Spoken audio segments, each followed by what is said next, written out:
Boa noite, pessoal. Tudo bom? Vamos começar a aula, então. Boa noite. 7h10. Bom, primeiro vou espelhar minha tela para vocês aqui.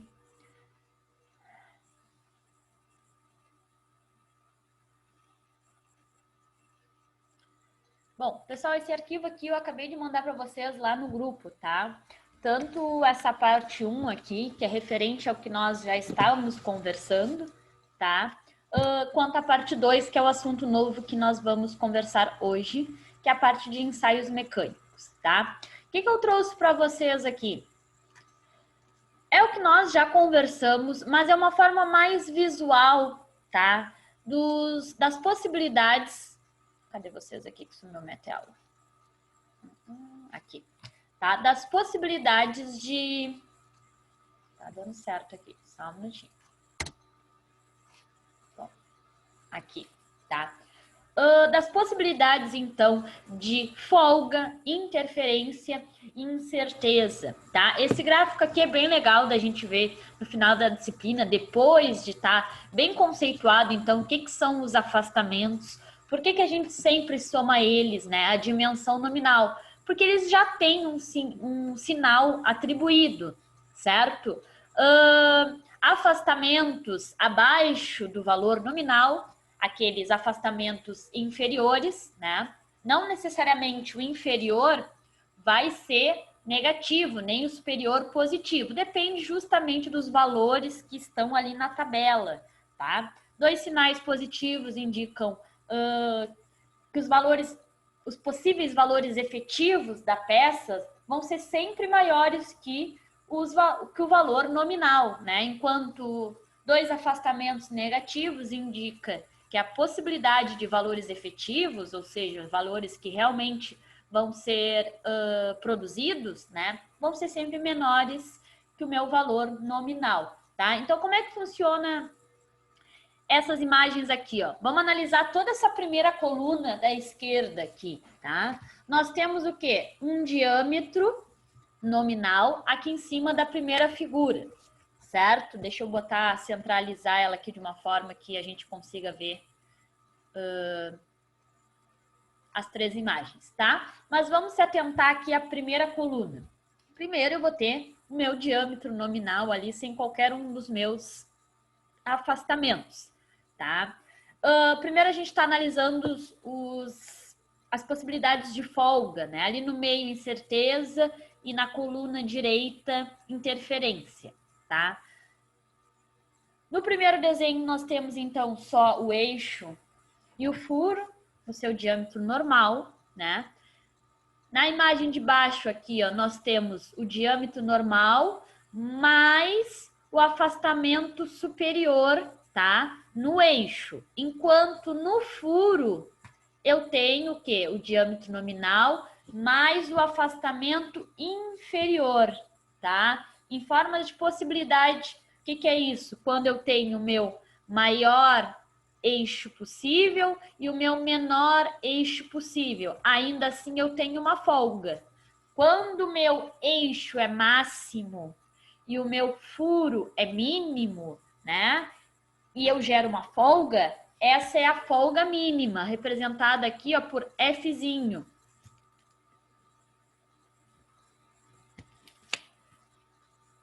Se eu utilizar outra possibilidade, né, que é a primeira que foi o eixo máximo e o furo mínimo, tenho a folga mínima. Se eu utilizar o meu eixo mínimo e o meu furo máximo, né, produzir a minha peça com o meu valor de eixo menor possível e o meu furo maior possível, né, eu tenho o quê? Uma folga máxima, representada aqui pelo F maiúsculo, tá? Antes de comentar na figura do meio, vamos falar sobre a figura do lado direito aqui, tá? Que é o quê? Quais são as 2 possibilidades que eu sempre analiso? Meu eixo mínimo e furo máximo e eixo máximo e furo mínimo. Sempre os inversos, tá, gente? Não é interessante eu analisar o meu eixo mínimo e o meu furo mínimo, ou o meu eixo máximo e o meu furo máximo, né? Aqui é o mesmo exemplo, quando o meu eixo é máximo, ou seja, quando o meu eixo é mínimo, o diâmetro nominal mais o afastamento inferior, né? E o meu furo mínimo também aqui, tá? Não, meu furo máximo aqui, ó. Quando o meu diâmetro nominal mais o meu afastamento superior. Deixa eu aceitar o colega que tá piscando aqui pra mim. Tá? Quando eu tenho, então, o meu eixo maior ali que o meu furo, eu vou ter uma interferência, né? E ela pode ser mínima ou máxima. Quando que ela é mínima? Quando eu tenho o diâmetro, né? Mais o afastamento inferior e no furo o diâmetro mais o afastamento superior.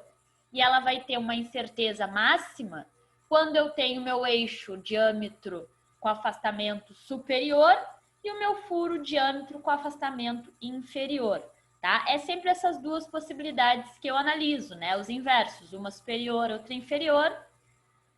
E aí eu tenho no meio um exemplo de uma incerteza, né? No exemplo de cima, aqui, ó, na coluna do meio, meu diâmetro nominal Na figura abaixo, eu vou utilizar o meu eixo com afastamento inferior. E no meu furo, vou usar o diâmetro e o afastamento superior, sempre os inversos. O que eu tenho aqui? Quando o meu diâmetro é mínimo e o meu furo é máximo, eu tenho uma folga aqui, ó, uma folga mínima, né? Enquanto, deixa eu botar um pouquinho para baixo aqui. Se eu utilizar um diâmetro máximo de eixo e um diâmetro mínimo de furo, eu vou ter uma interferência, tá? Se nessas duas possibilidades, sempre analiso o inverso, né? Um máximo, outro mínimo, um mínimo, outro máximo. Nesse caso, em um exemplo, eu tenho folga e no outro, caso extremo, eu tenho uma interferência, né? Então, vou ter um ajuste de incerteza. Isso a gente já conversou bastante, era só para vocês terem uma outra visão visual disso, né? Do mesmo jeito que eu trouxe de forma visual aqui, tá? Trouxe para vocês em forma numérica, porque nem sempre a gente precisa ter, né, o desenho para poder saber se vai acontecer uma folga, uma interferência, uma incerteza. Eu consigo analisar a partir dos valores também, tá? Antes disso, trouxe só alguns tópicos aqui para vocês, que é o que define, então, a escolha do ajuste. Por que eu escolho um, por que eu escolho o outro?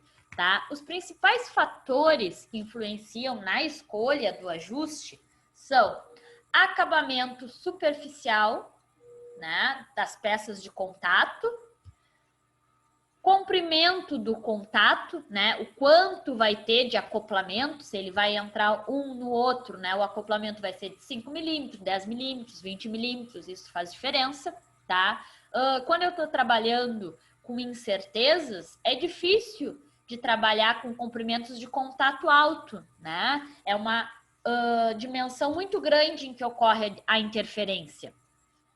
Outro fator importante, movimento relativo entre as peças. Eu preciso saber se eu quero que elas rotacionem uma em torno de si, se eu quero que elas sejam fixas, tá? Temperatura também faz diferença, porque principalmente no material metálico, né? A temperatura gera dilatação. Então, às vezes, eu faço o acoplamento com interferência, sabendo que no funcionamento vai acontecer uma dilatação mecânica, né? E essa interferência pode diminuir. Se eu já trabalhar com uma folga e se dilatar muito uma peça em relação à outra, tá? Eu posso ter uma folga muito grande. O que é uma folga muito grande entre peças, né? Com movimento relativo entre si, pode ocasionar excesso de vibração, excesso de ruído, tá? Consequentemente, pelo excesso de vibração, um desbalanceamento. Então, folgas muito grandes, né? É fácil de montar, projetar um acoplamento com uma folga excessiva, mas na hora do funcionamento não é interessante, tá? Justamente pela vibração e pelo ruído. Lubrificação também vai fazer diferença, tá? Folgas muito grandes, é difícil manter o contato lubrificado se eu tenho peças muito distantes entre si. Se elas estão próximas, né, o fluido fica aglomerado ali, o fluido lubrificante fica, né, aprisionado ali, né? Se eu tenho distâncias muito grandes, ele tende a se dispersar. Quantidade de peças também e custo da produção, né? A precisão da produção de elementos mecânicos, né, metálicos principalmente, acarretam diretamente, né, no custo. Quanto maior a precisão de produção, usinagem, né, maior é o custo do meu processo, certamente. Trouxe aqui para vocês, tá? Só um exemplo para vocês olharem depois, tá? Isso aqui é para vocês estudarem para a nossa prova de sexta-feira. Para mostrar que nem sempre eu preciso ter o meu desenho para conseguir fazer a decisão ali de que ajuste está acontecendo.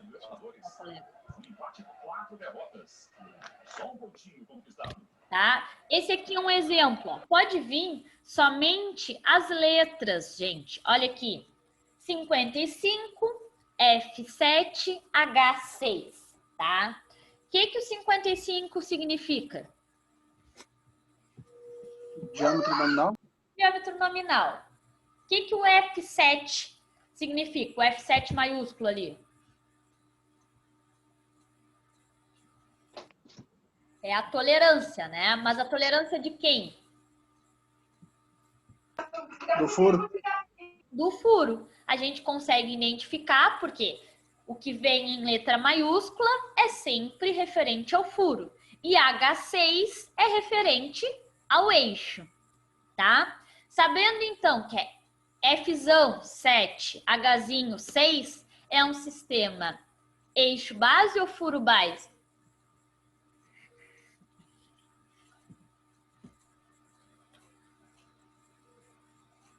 Furo base. Furo base. Eixo base. Não, eixo base. Eixo base. Por que eixo base? Porque o H tá minúsculo.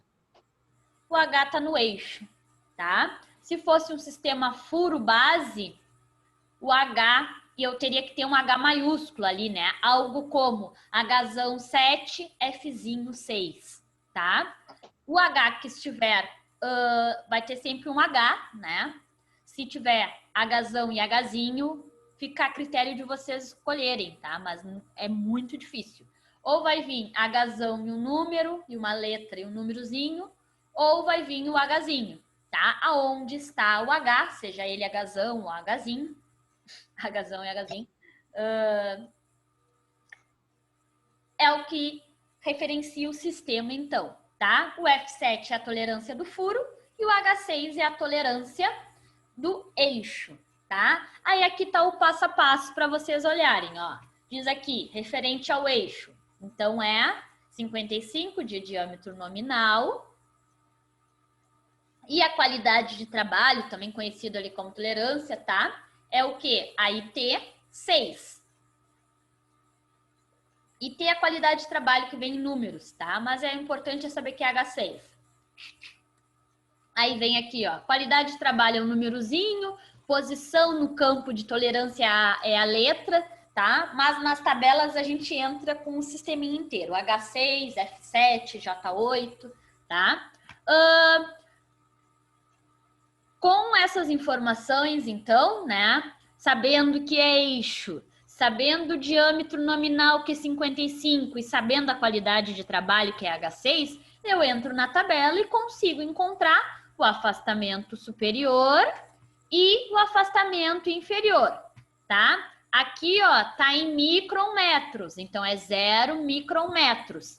Para transformar para milímetro, como é que eu faço? Divide por 1000. Divide por 1000. Tá? Nesse caso é 0, vai dar 0, mas o menos 19 eu tenho que dividir por 1000. Nesse caso aqui foi retirado de uma tabelinha mais antiga. Se for das novas, já vem direto em milímetro, eu não preciso me preocupar. Sabendo os afastamentos superiores e inferiores, consigo calcular então a dimensão máxima e mínima. Dimensão máxima é nominal mais afastamento superior. E dimensão mínima, nominal mais afastamento inferior. Tá aqui os dois valores em milímetro, tá? No final aqui calculou a tolerância, não tem muita necessidade, o intuito é sempre as dimensões máximas e mínimas, tá? Tenho a máxima e a mínima do eixo. Vou fazer, né, mesmo sisteminha para o furo. Vou lá, a partir da qualidade de trabalho, que é F7, vou procurar os meus afastamentos, que nesse caso é 60 e 30 micrometros, né? E vou calcular o diâmetro máximo e o diâmetro mínimo, tá? Vou deixar no meio aqui para que vocês enxerguem os dois valores. Aí pergunto para vocês, sabendo as dimensões máximas e mínimas, tanto do eixo quanto do furo, que tipo de ajuste está acontecendo nesse caso aí?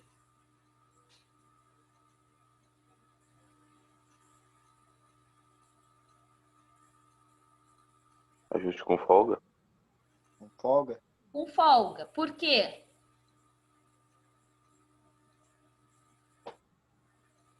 Os valores do furo é maior que do eixo. Isso, não precisa ser todos os valores. Quais são os valores que a gente seguia? O maior valor do eixo, né, que no caso é 55, Se eu produzir o eixo no maior valor, vai ser 55, né? E se eu produzir o furo no menor valor, que é 55,03, tá? Então, se o meu maior valor do furo for menor que o meu menor valor do... Desculpa. Se o meu maior valor do eixo for menor que o meu menor valor do furo, vou ter folga, tá? Comparo sempre o meu eixo máximo e o meu furo mínimo, tá? Só a partir dos valores, até mesmo sem a figura, eu já consigo, então, ter os valores ali. Caso eu queira ter uma noção antes da produção, só com os valores nominais e a qualidade de trabalho, eu consigo ali pré-determinar que tipo de ajuste que eu vou ter, mesmo sem o desenho, tá? Tranquilo, né, pessoal? Tranquilo, tá? E aqui, ó, foi os exemplos que eu disse que ia trazer para vocês, mais ou menos quando eu uso um caso e outro, tá? Isso é muito relativo, porque em um mesmo componente, dependendo do fabricante, tá? Um componente que tem a mesma função pode trabalhar com folga ou interferência. Mas, de forma genérica, quando que eu tenho ajuste com folga? Eu tenho engrenagens ou polias deslizantes, tá? Engrenagem e eixos, né, em transmissão de automóveis, por exemplo, grandes motores elétricos, redutores em fundição e laminação, tá? Máquinas e implementos agrícolas, tá? É bem comum eu ter, então, ajuste com folga. Quando que eu tenho ajuste com interferência? Prensagem de uma peça contra outra, por aquecimento de peça exterior, tá? E por resfriamento de peça interior, tá? Prensagem por aquecimento ou com resfriamento. E quando que eu tenho ajuste com incertezas? Tenho no momento torsor, né? Transmitido através de elementos mecânicos auxiliares, tá? Momento torsor é a força, isso a gente vai ver lá em resistência dos materiais, tá? É a força que é exercida no sentido de giro, tá? Não é a rotação, tá? Porque rotação é uma coisa, se dá em RPM, é momento torsor. É uma correlação da força que acontece no momento do giro, tá? A gente entra especialmente lá em momentos em resistência dos materiais, tá? Mas quando eu tenho, então, o movimento giratório ali, elementos mecânicos, eu utilizo chaves, pinos, estrias, tá? Pessoal, essa parte de ajustes a gente encerra aqui. Vocês têm alguma dúvida?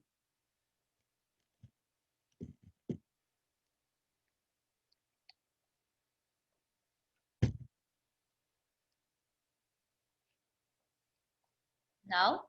Tranquilo? Então tá. Aqui já falo com você. Vamos falar então de ensaios mecânicos, tá? Mandei para vocês já. E é um assunto bem interessante, ao meu ver, tá? Então vamos lá. Aqui. Acho que eu vou dar uma ampliada para vocês aqui. Assim, tá?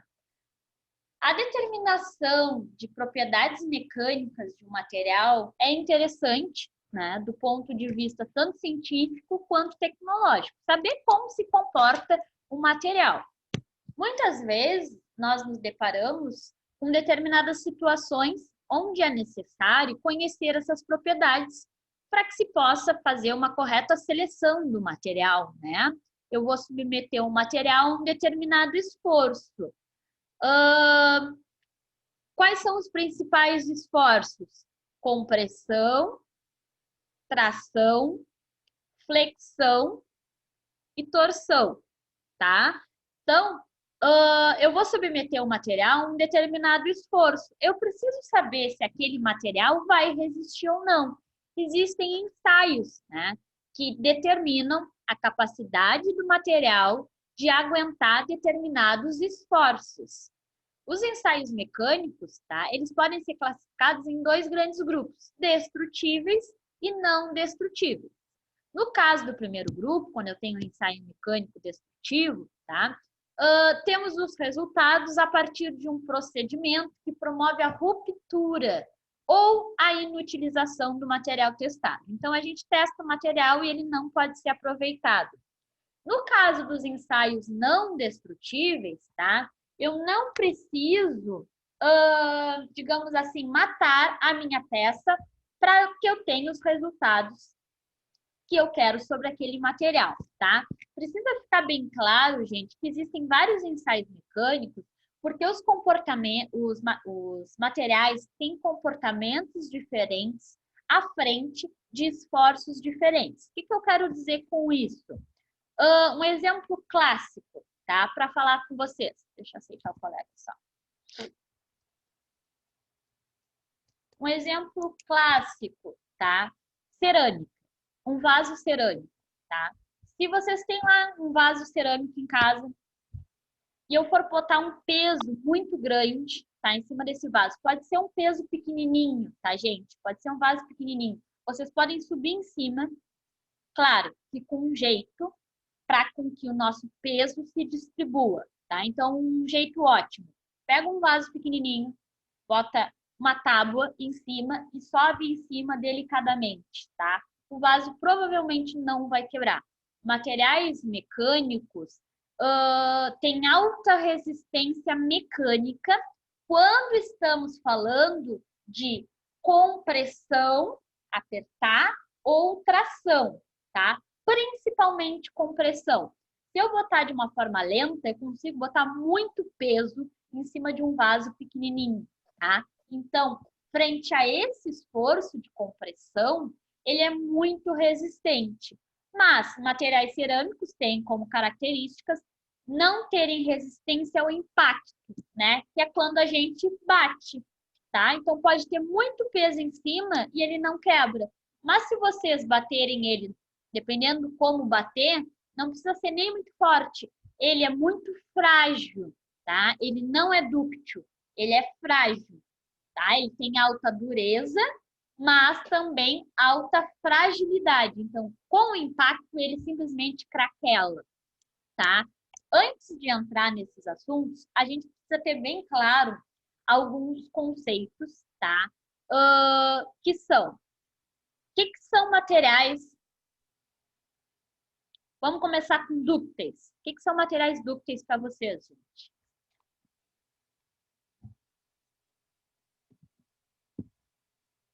Se absorve o impacto? Material. Absorve um impacto, tá? Ele tem a capacidade de deformação, tá? Existem duas propriedades que são tensão de escoamento e tensão de ruptura. O que é a tensão de escoamento, tá? Um material, ele tem partes no qual, quando está acontecendo a deformação, ele está escoando, tá? Está acontecendo ali uma deformação. Depois de uma deformação, acontece a ruptura. Então, eu tenho uma tensão de deformação, que é o quanto ele vai aguentando de força e vai se deformando, e uma tensão de ruptura, que é aquela força limite que ele não mais se tensiona, não mais se deforma, ele se rompe, tá? Dentro de deformação, eu tenho dois tipos de deformações, tá? Deformação plástica e elástica, tá? O que é deformação elástica, pessoal? Consegue retornar à forma inicial dele. Ele volta à geometria original, tá? Por exemplo, plásticos, eles têm alta tensão, deformação elástica. Então, um canudinho, tá, gente? Eu vou dobrar ele, vou largar ele, ele vai voltar ali para a sua geometria original. Isso é deformação elástica. Deformação plástica é aquela que não volta, né, ao seu estado inicial, tá? Por exemplo, alumínio, ele tem alta deformação Plástica, a gente consegue dobrar ele com facilidade, a gente dobra e ele fica dobrado ali, tá? Os materiais, alguns têm maior deformação plástica, alguns têm um pouco de deformação elástica, então depende muito do material, tá? Mas precisa ficar claro o que são essas deformações, elástica e plástica, precisa ficar claro o que são as tensões de escoamento e ruptura, tá? Para que a gente tenha alguns conceitos aqui. Ductilidade, então, o que é? É a capacidade que o meu material tem de se deformar, tá? Ele tem bastante deformação elástica, né? E também deformação plástica. Quando que acontece uma, quando que acontece outra? Quando eu tô, né, dobrando um alumínio, ele tem um pouquinho, bem pouquinho, no caso do alumínio, de deformação elástica. Se eu dobrar bem um pouquinho ele, quando eu soltar, ele volta para o original, tá? Mas se eu fizer uma força um pouquinho maior, eu passei do limite de deformação elástica e entrei no limite de deformação plástica. Ele não vai voltar mais. Depois de deformação plástica, é a ruptura, certo? Então, esse é o conceito de ductilidade. Qual é o conceito de dureza, gente? O que é um material duro?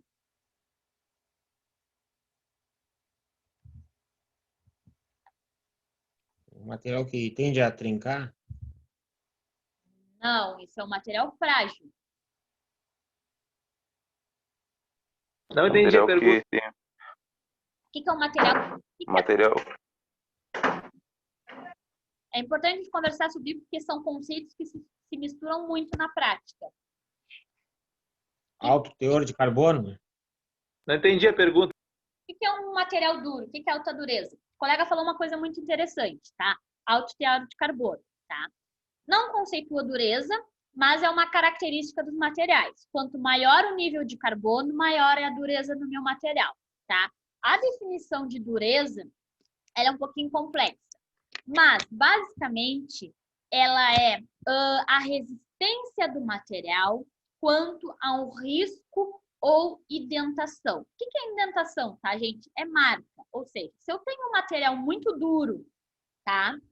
E pressionar ele com alguma coisa pontuda, tá? Se ele for pouco duro, eu vou lá e pressiono. Fico 3 segundos pressionado. 1, 2, 3 e tiro. Se ele é um material com baixa dureza, vai ficar uma marca ali. Aconteceu uma indentação, tá? Se for um material altamente duro, eu estou lá pressionando, 1, 2, 3. Quando eu tiro, a minha ponta não fica marcada. Isso é o conceito de dureza. É a capacidade que o meu material tem, tá?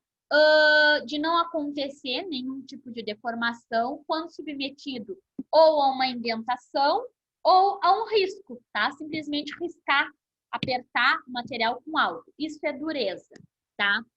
Fragilidade. Fragilidade é o inverso de ductilidade, tá? O que são os materiais dúcteis? São aqueles capazes de se deformarem. O inverso de ductilidade é fragilidade, que é um material que não tem capacidade de se deformar. Por exemplo, o vidro. Ele não tem capacidade de se deformar, ele é extremamente frágil, tá? A gente precisa entender que ductilidade é o inverso de fragilidade e dureza é outra coisa, tá? Que é bem comum o pessoal misturar.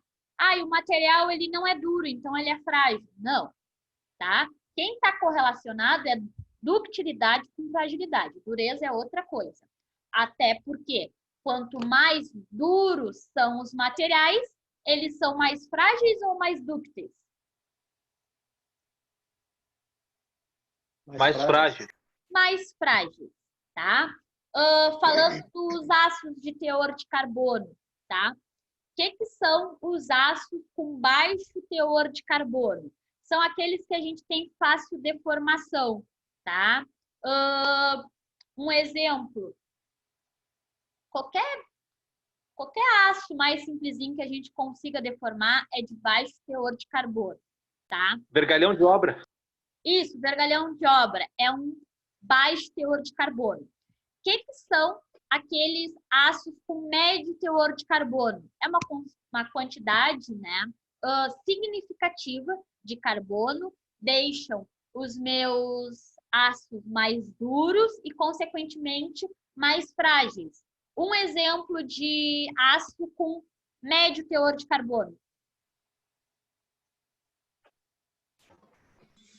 Aço 1045. 45, mas de forma prática.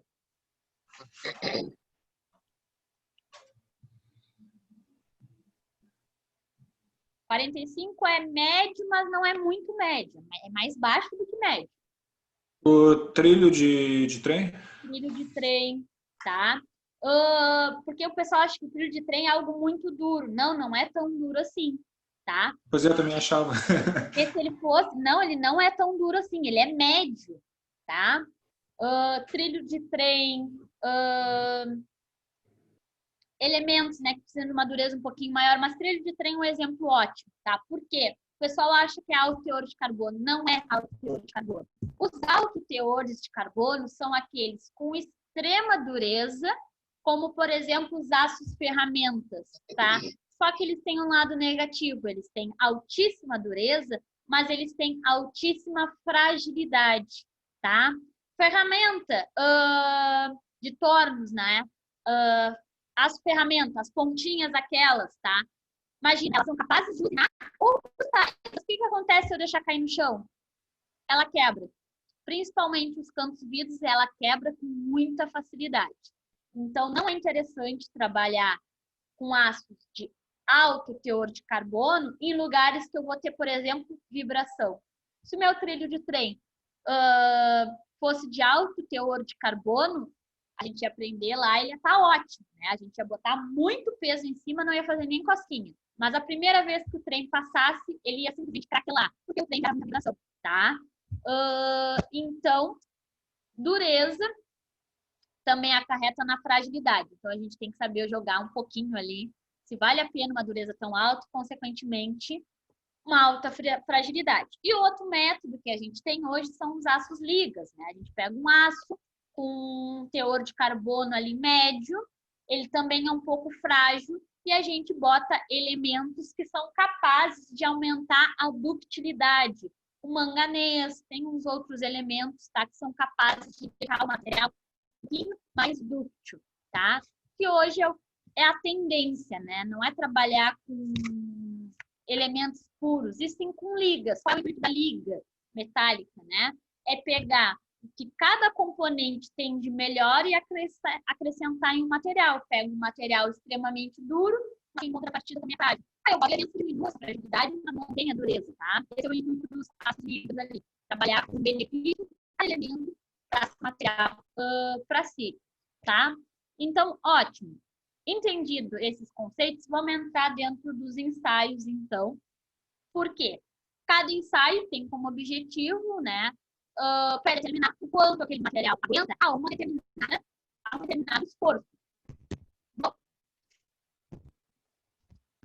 aqui, tá?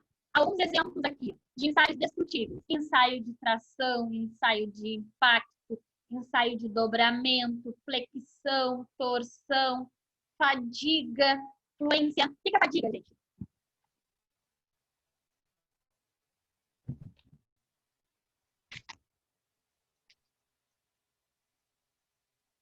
Palpites aí, o que é fadiga? É algo que a gente normalmente fala, né? Rompeu por fadiga, Desgaste. mas o conceito às vezes não é tão claro. Desgaste. Desgaste, mas por quê?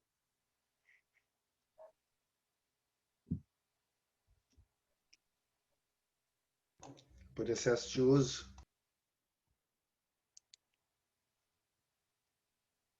Fadiga. Mais ou menos. Por exemplo, aí eu te pergunto, por excesso de uso, deixa eu pensar.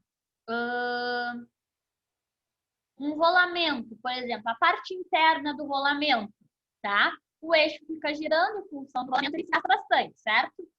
Certo. O rolamento, ele rompe por fadiga?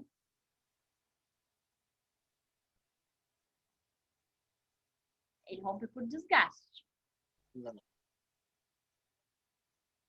Então, fadiga é quando eu tenho, tá, esforços repetitivos, tá? É outra ação no material. Como, por exemplo, o material pode ser útil, tá? Eu dobrei ele uma vez, ele não rompeu, ótimo, dobrei a segunda vez, num curto espaço de tempo, se eu dobrar várias vezes.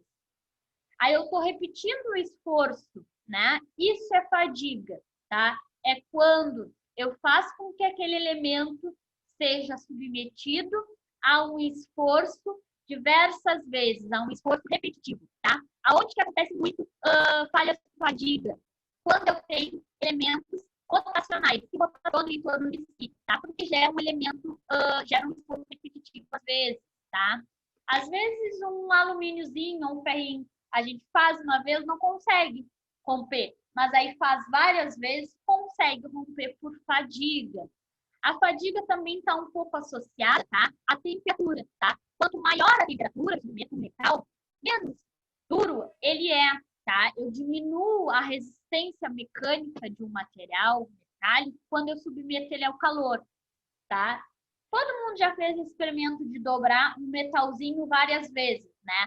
Aonde está acontecendo a dobra, não fica quente?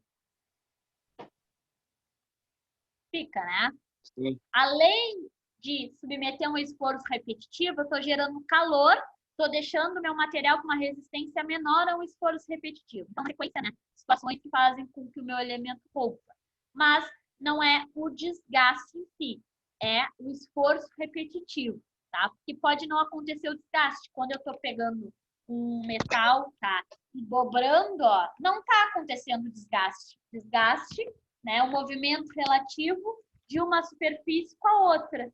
Mas mesmo assim, rompe por fadiga. Ótimo. E o que é fluência? Oxe, uma atrás da outra. Assim me rala, né? Não, mas é pra gente conversar sobre os esforços mesmo, pra gente entenda. Até porque se a gente entende os esforços, a gente passa a entender as falhas, né? Ah, falhou. Mas falhou por quê? O que acontece com aquele material? Como que ele trabalha? E a gente consegue identificar falhas se a gente tem noção dos esforços. O que é fluência? O que é quando rompe por fluência?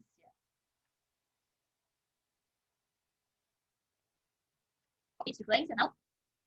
Então, vamos lá. Aonde que eu analiso muito fluência? Em cabos, tá? Analiso bastante. Por quê?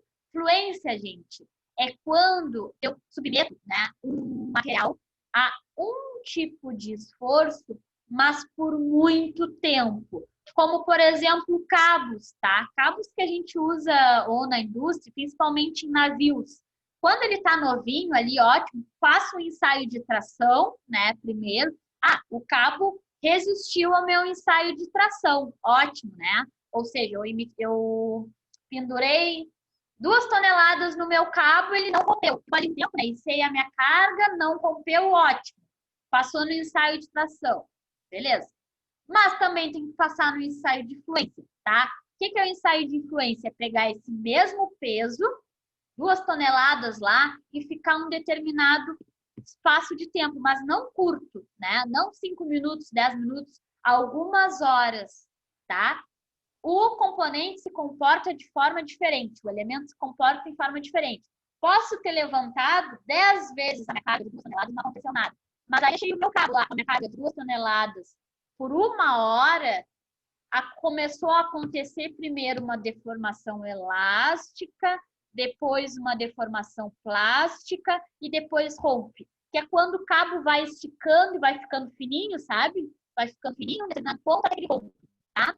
Alguns elementos eu vou estudar só pressão, né? Nem vai acontecer a fluência, não vai ficar com aquele esforço muito tempo. Outros eu preciso estudar a fluência, né? Como, por exemplo, os cabos. Imagina se eu estou com uma carga lá pendurada. Não, ele aguenta 2 toneladas. Tá, mas se ele não é resistente à fluência, pendurei ela hoje, amanhã eu vou olhar, tá no chão, né? Então, influência, dependendo da onde eu for empregar, também é interessante. De compressão, tranquilo. E ensaio de dureza, né? É para saber o quanto resiste o meu material, tá? Aonde que eu faço muito ensaio de dureza? Rolamentos, né? O que é a dureza? É a resistência ao risco, à abrasão, O rolamento ele fica submetido a um desgaste frequente. Então, materiais para a produção de rolamentos, eles têm que ter alta dureza. Vários componentes, né, que estão submetidos a desgaste têm que ter alta dureza. Tem alguns exemplos, existem vários outros, tá, gente? Esses são só os mais comuns. De ensaios destrutíveis, ensaios não destrutíveis, a maioria dos nomes você já deve conhecer, ultrassom, raio-x, partículas magnéticas, líquidos penetrantes, tomografia. Tem alguns outros, tá? Mas esses são os principais, assim. Alguns são um pouquinho mais complexos, normalmente ou caros, né? E as empresas terceirizam, outros o pessoal tem também, depende muito do quanto eu utilizo, né? Se eu preciso... Quem que faz ensaio não destrutível com ultrassom? Quem fiscaliza a solda, por exemplo? Se eu tenho na minha empresa, né, eu faço uma solda de vez em quando, pô, ultrassom é caro, eu vou contratar alguém para fazer. Se eu faço muita solda, é mais fácil eu ter um profissional e um equipamento próprio. Aí depende muito da onde eu vou implementar, né? Então, vamos começar a ver os ensaios aqui. Como é que funciona o ensaio de tração? Tá? O ensaio de tração é um teste realizado em uma peça submetida a um esforço de tração, né? Que a deforma até a ruptura. Acontece a deformação elástica, depois a deformação plástica e, por último, a ruptura. Tá? E existem... fugiu o nome. Bom, agora vem. A força aplicada e o alongamento do material podem ser medidos a partir de dados, né? Podem se obter uma série de informações acerca dos materiais, tá? Eu vou ter pontos em que eu vou medir o quanto de força eu estou submetendo o material e o quanto ele está se mexendo, então, o quanto ele está se alongando. Eu consigo determinar, então, a tração que o material aguenta, tá? Normalmente, o mesmo equipamento que faz ensaio de tração, ele também faz ensaio de compressão, de deformação e, às vezes, de torção, tá? A tração, deformação e flexão, normalmente, é o mesmo equipamento que eu utilizo para fazer o ensaio. Tem uns videozinhos para mostrar depois pra vocês. Tá? Aqui é só um gráfico, tensão, deformação, para mostrar como que se deforma ali o material. Eu botei, então, no início, estou aumentando a tensão, né? Mas a deformação é pequena ainda. Estou aumentando a tensão, acontece uma deformação elástica, né? Aumentei mais um pouquinho a tensão, acontece uma deformação ali maior. Aí eu vou chegar no limite de escoamento. Limite de escoamento é o que divide a deformação elástica da plástica, tá? Quando eu chego no meu limite de escoamento, que é o quanto eu consigo atingir de deformação elástica, começa a acontecer uma deformação plástica, que não vai voltar, né? Nesse ponto, se eu chegar nesse ponto lá, meu material volta para a geometria original. Chegando no limite de escoamento, ele começa a deformar. Eu nem preciso tensionar tanto, mas ele se deforma sozinho, até chegar o momento da ruptura.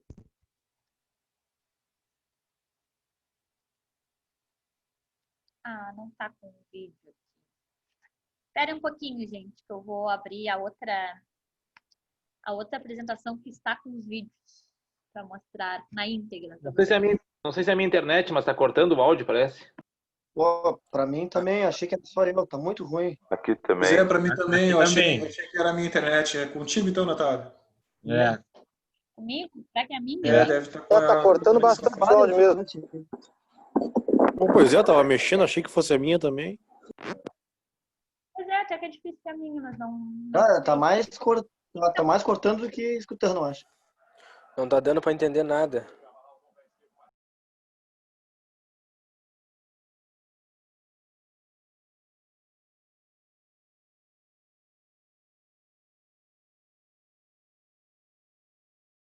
Agora acho que até um saiu asterisco fora. no meu áudio. Vou Tá fechar. sem áudio aí. É. Vou fechar minha sala e a gente tenta de novo, tá? E aí, se não rolar, a gente engata esse assunto amanhã. Mas vamos tentar abrir e fechar a sala aqui. Vou fechar e a gente volta, certo? Já mando lá o link novo para vocês. Ok.